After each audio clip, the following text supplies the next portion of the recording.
வணக்கம் மக்களே. சிறகடிக்காசை நாடகத்தில் அடுத்து என்ன நடக்கும் என்பதை பார்க்கலாம் வாங்க. அதுக்கு முன்னாடி நீங்க நம்ம சேனலை சப்ஸ்கிரைப் பண்ணாமல் இருந்தால் உடனே பண்ணிடுங்க. மேனேஜர் இப்படி பணத்தை கொடுக்காம ஏமாத்திட்டாருன்னு சொல்லிட்டு ஃபீல் பண்ணிட்டு மீனா போயிட்டு இருக்காங்க. அப்போ கரெக்டா கால் வருது. என்னது, இவரு வேற கூப்பிடுறாரு. பினான்சியஸ் பணம் கொடுக்கணும்னு சொல்லிட்டோமே அப்படின்னு நினைச்சுட்டு போன் அட்டெண்ட் பண்றாங்க. சார், கொஞ்சம் டைம் ஆகுது சார், கொண்டு வந்து கன்ஃபார்மா கொடுத்துருவாங்க சார் அப்படின்னு சொல்றாங்க. என்னம்மா விளையாடுறியாமா? நான் உன்கிட்ட வட்டி கூட வேண்டாம்னு சொல்லிட்டேன். அப்ப அந்த பேச்சை நீ காப்பாத்தணுமா இல்லையா? பணத்தை கொண்டு வந்து எப்பதான் கொடுப்ப அப்படின்னு சொல்லி கேக்குறாங்க. இல்ல சார், பணம் அவரு மேனேஜர் குடுக்குறேன்னு சொன்னாரு. போனதுக்கு அப்புறம் இது மாதிரி பிரச்சனை ஆயிருச்சுன்னு சொல்லி பிரச்சனையை சொல்றாங்க. என்னம்மா, என்கிட்ட பணத்தை ஏமாத்தலாம்னு பார்த்துட்டு இருக்கியா? போலீஸ்ல போய் கம்ப்ளைண்ட் கொடுத்து பார்க்கலாமா அப்படின்னு சொல்றாங்க. அப்ப வந்துட்டு, ஐயையோ சார், அப்படி எல்லாம் நான் பண்ண மாட்டேன். எனக்கு அவரு பணம் கொடுக்கலனாலும் பரவாயில்லை. கண்டிப்பா நான் பணத்தை உங்களுக்கு கொடுத்துருவேன். அப்படி எல்லாம் நான் ஏமாத்திட மாட்டேன். எனக்கு ஒரு 2 மணி நேரம் டைம் கொடுங்க. கண்டிப்பா கொண்டு வந்து கொடுத்துறேன் அப்படின்னு சொல்றாங்க. சரி, இவன் 2 மணி நேரம் தான் டைம் கேட்டிருக்கான். அதுக்குள்ள பணம் வரணும். அப்படி இல்லைன்னா நடக்குறதே வேற. பார்த்துக்கோ அப்படின்னு சொல்லிட்டு போன் வச்சிடுறாங்க. அப்ப மீனா யோசிக்கிறாங்க, எதுக்காக இவரு இப்படி பண்ணணும்? நம்மகிட்ட பேசுறப்ப நல்லாதானே பேசுனாரு. கமிஷன் வேணும்னு நல்லா சொல்லிட்டு இருந்தாருல. நம்ம எல்லாம் அதெல்லாம் கொடுக்குறதுன்னு தானே சொல்லி இருந்தோம். அதுக்குள்ள எதுக்காக இப்படி மாத்தி பேசணும்? பணத்தை கொடுத்துட்டான்னு எதுக்காக போய் பேசணும்? எப்படி ஏமாத்துறாரு பாரு அப்படின்னு சொல்லி யோசிக்கிறாங்க. அப்ப டக்குன்னு மீனாவுக்கு யோசனை வருது. ஒருவேளை இதெல்லாம் சிந்தாமணியுடைய வேலையா இருந்தா? இருக்கக்கூடாதா? கன்ஃபார்மா இருக்கறதுக்கு வாய்ப்பு இருக்குல்ல அப்படின்னு சொல்லி யோசிக்கிறாங்க. அப்ப என்ன பண்றதுன்னு தெரியலையே சொல்லியே பேசிட்டு இருக்கறப்போ கரெக்டா சீதா வராங்க. சீதா இருந்துட்டு, என்னக்கா இங்க எங்கேயோ நடந்து போயிட்டு இருக்குற? வண்டி வச்சிட்டு ஓட்டிட்டு கூட போகாம ஓட்டிட்டு போயிட்டு இருக்கற, என்ன ஆச்சு அப்படின்னு சொல்லி கேக்குறாங்க. நடந்த விஷயத்தை எல்லாம் சொல்றாங்க. சரிக்கா, நீ ஃபீல் பண்ணாதவா, வீட்டுக்கு போலாம்னு சொல்லிட்டு வீட்டுக்கு கூட்டிட்டு போறாங்க. அங்க போய் எல்லாத்தையும் மீனா அம்மா கிட்ட எல்லாம் சொல்லிட்டு இருக்காங்க. அப்ப அவங்க அம்மா சொல்றாங்க, பரவாயில்லை விடுறி. பணத்தை எப்படியாவது ட்ரை பண்ணி நீ அந்த பினான்ஸ் கிட்ட கொடுத்துரு. அப்படி இல்லைன்னா அது ஏதாவது பிரச்சனை வந்திர போகுது அப்படின்னு சொல்றாங்க. அம்மா, இங்க பாருமா, அந்த பினான்சியல் ரிட்டர்ன் நான் 2 மணி நேரம் டைம் வாங்கி இருக்கேன். அதனால ஒன்னும் பிரச்சனை கிடையாது. அவர் 2 மணி நேரம் டைம் கொடுத்திருக்காரு. ஆனா கண்டிப்பா எனக்கு தெரியுது, இது என்னோட பின்னாடி வேலை செஞ்சது எல்லாமே சிந்தாமணியாதான் இருக்கும். அதை நான் சும்மா விட போறதில்லை. அது மட்டும் இல்லாம மேனேஜர் என்னை ஏமாத்துறாரு. ஒருத்தங்க நம்மள பார்த்து இப்படி ஏமாத்திட்டு போறப்போ நம்ம ஓகேன்னு சொல்லி எப்படிமா விட முடியும்? 1 ரூபாய் 2 ரூபாய் இல்ல, 1,75,000 ரூபாய் எப்படி ஏமாத்துறவங்கள நம்ம விட்டுட்டு போக முடியும்? ஓகே, இந்த மண்டபத்துக்கு தான் இப்படி பண்ணாருன்னா அடுத்த மண்டபத்துக்கு நான் வேலையை எடுத்து பண்ண போறேன்னா மறுபடியும் இதே மாதிரி இன்னொருத்தவங்களும் பண்ணா என்ன பண்ண முடியும்? அதெல்லாம் பார்த்து பயந்துட்டு இருந்தா வேலைக்கு ஆகாது. நட்சத்திரக்குறி அப்படின்னு சொல்றாங்க. என்னக்கா பண்ண போற அப்படிங்கிற மாதிரி சீதாவும் கேக்குறாங்க. அப்ப இரு, அதுக்கு நான் ஒரு ஐடியா வச்சிருக்கேன் அப்படின்னு சொல்லிட்டு ஸ்ருதிக்கு கால் பண்ணி வர சொல்றாங்க. எங்க மீனா வரணும் அப்படின்னு சொல்லி கேக்குறாங்க.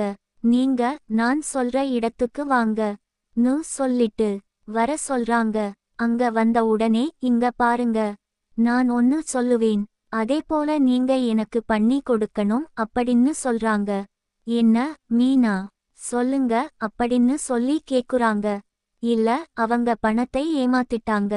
பணத்தை ஏமாத்துனாலும் பரவாயில்லை, இப்ப நம்மகிட்ட பண்ண மாதிரி இன்னொருத்தவங்க கிட்டையும் அவங்க பண்ணிருக்க கூடாது.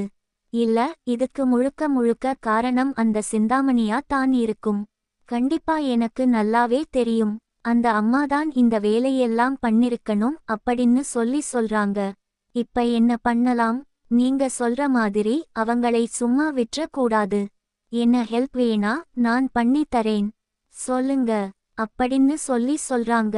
இல்ல, நீங்க குரல் மாத்தி எங்க அத்தை, நம்ம அத்தை பேசுற மாதிரி கால் பண்ணி பேசுறீங்களா அப்படின்னு சொல்றாங்க. அதுக்கு என்ன பேசிட்டா போகுது அப்படின்னு சொல்லிட்டு சிந்தாமணிக்கு கால் பண்றாங்க. கால் பண்ணிட்டு பேசுறாங்க. நான் தான் விஜயா பேசுறேன் அப்படின்னு சொல்லிட்டு. என்னங்க, புது நம்பர்ல இருந்து கூப்பிட்டு இருக்கீங்க அப்படின்னு கேக்குறாங்க. இல்ல, அந்த போன் வந்து ரிப்பேர் ஆயிடுச்சு. நான் போன் வேலைக்கு கொடுத்திருக்கேன். அதனாலதான் அப்படிங்கிற மாதிரி விஜயா சொல்லிட்டு இருக்காங்க.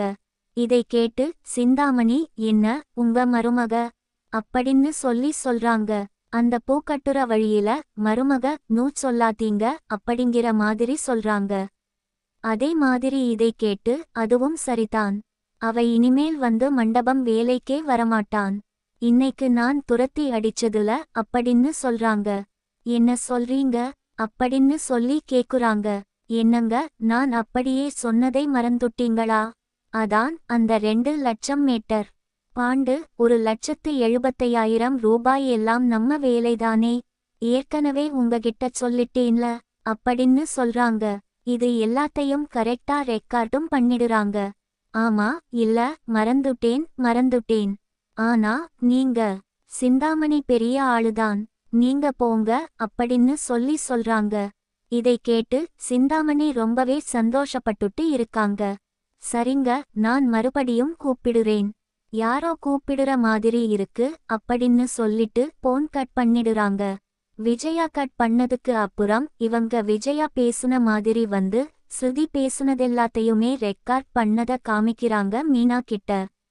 இது போதுங்க, நான் தான் சொன்னேன் இல்ல, இது எல்லாத்தையும் சிந்தாமணியோட வேலையாதான் இருக்கும்னு சொல்லிட்டு. ஆனா வந்து நம்ம அத்தை இப்படி எல்லாம் பண்ணுவாங்கன்னு நான் எதிர்பார்க்கவே இல்லை அப்படிங்கிற மாதிரி சொல்லிட்டு இருக்காங்க. ஸ்ருதிகிட்ட ஸ்ருதி சொல்றாங்க, நீங்க வேற, அவங்களுக்கு தான் உங்களை பிடிக்கவே பிடிக்காது.